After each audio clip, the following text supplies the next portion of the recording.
Good evening, Mr. Chair, Madam Executive Secretary, Excellencies Ministers, distinguished delegates.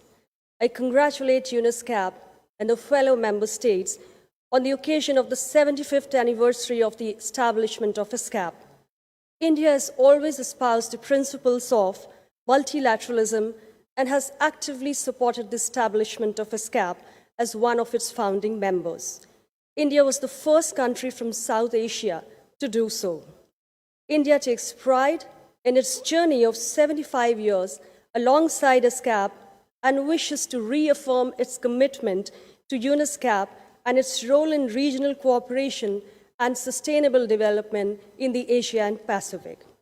Mr. Chair, as we're all aware, the COVID-19 pandemic has imposed serious challenges before countries in their development journey across the world. I wish to congratulate the countries in the Asia-Pacific region for their remarkable actions against the pandemic. To fight the pandemic, India has launched multifaceted efforts on the domestic as well as global front. We are running a highly successful vaccination drive in the country, which is nearing the 2 billion vaccine doses mark, and guided by the philosophy of Vasudhaiv Kutumbakam. India has assisted over 150 countries across the globe with essential medicines, medical equipments, vaccines, and other medical supplies to strengthen their combat against the pandemic.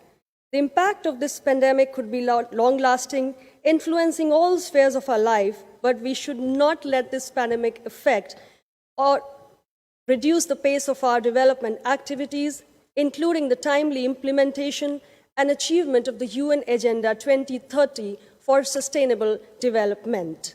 India also believes that the developed countries have an essential obligation to provide financial assistance to the developing countries so that they can fully achieve the SDGs.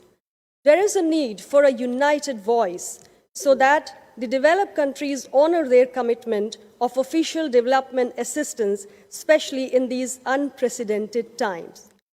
The UNESCAP platform, India believes, should also be utilized for sharing of best practices and developmental experiences in the region. Mr. Chair, in India, our domestic initiatives closely relate to several targets under the SDGs. Through our anti-poverty programs, we have been able to lift 275 million people from multidimensional poverty in the last decades. Furthermore, the Prime Minister's Garib Kalyan Yojana, launched in March 2020, has supported the poor in each and every way during the testing times of COVID pandemic. This package includes insurance cover of 65,000 USD for health workers, subsidized food grains for 800 million people, direct beneficiary transfer for 200 million women, etc. And this underlines the commitments of Indian government for its citizens, more so for the poor and the downtrodden. The COVID-19 pandemic has also taught a lesson to the world that global economy needs greater diversification of the global value chains, building of resilient infrastructure, promote inclusive and sustainable industrialization, and foster innovation. It is with this objective that India has continued its program of economic reforms and is emerging as one of the fastest growing market economies with an expected GDP growth of 8.3% in 2022-23 and well poised to become a $5 trillion economy by 2025. I'm happy to inform that despite COVID hardships in 2021-22, for the first time, the merchandise exports from India crossed the $400 billion mark.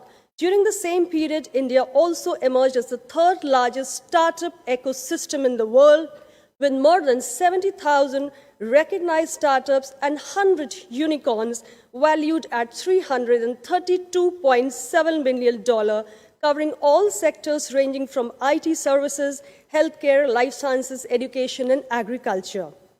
India's commitment to become a net zero emission nation by 2070, of building a 50% renewable energy capacity by 2030 with 500 gigawatt, our resolve for a 45% reduction in carbon intensity and a cut down in the carbon emissions by 1 billion tons by 2030, are prime examples of our strong action against emerging threats of climate change.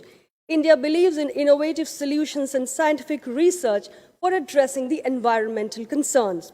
It is with this objective the National Hydrogen Mission was launched to aid the Government of India in meeting its climate target within the set time frame. Mr. Chair, India joins the member states of the UNESCAP in working collectively for a sustainable development process where no one is left behind.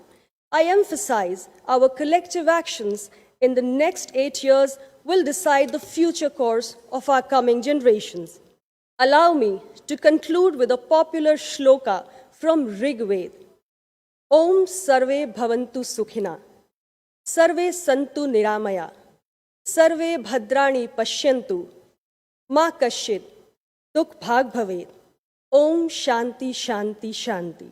It means, may all be prosperous and happy.